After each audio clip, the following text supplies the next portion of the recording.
Bismillah. Tak, Chilonzor 20-kvartalda 2 xonali 77 seriyali xonadonimiz remonti yakunlandi. Kirganimizda o'ng qo'limizda hol taxladik. O'zi aslida oshxona bo'ladi bu joyimiz. To'g'rimizda zal, chap qo'limizda spalni bo'ladi. To'g'rimizda zaldan boshlaydigan bo'lsak, zal qismimiz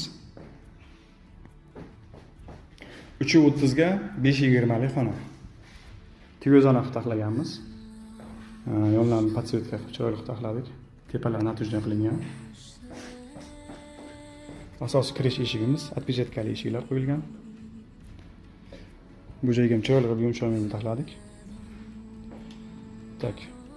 Bu joyimizga spalni to'ylarni yonadigan qilib zamonaviy qilib taxladik. Derazalarni katta qilib qo'ydik, yorug' xona bo'lsin deb. Bu tarafga shkaf yasatdik va ayollarimiz uchun chiroyli zona.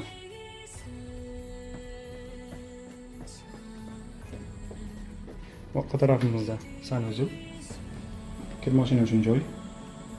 Bu joyga unitaz qo'ydik. Qo'shimcha o'zi aslida bu joyda unitaz bo'lmasdi. Biz endi odamlarga qulay bo'lsin deb yana bitta unitaz qo'shimcha qildik. Bu joyimiz ham fortishka bo'ladi. Bu yerda ham bitta unitazimiz bor. Tepasiga shkafcha yasatdik.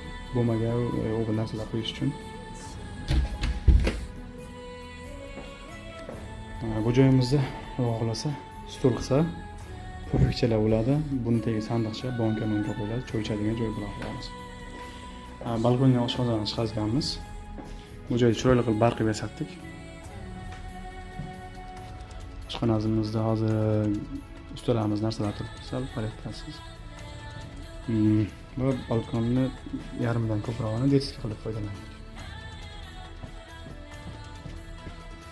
Bu joyga shkaf yasatganmiz va detskiy karavotdagi ham shkaf qilib foydalansa bo'ladi. Kompyuterni stol qilib taxlaganmiz. Uyimiz ishlaydi. Uy 77 seriyali. Kvadrati 60 dan ziyodroq.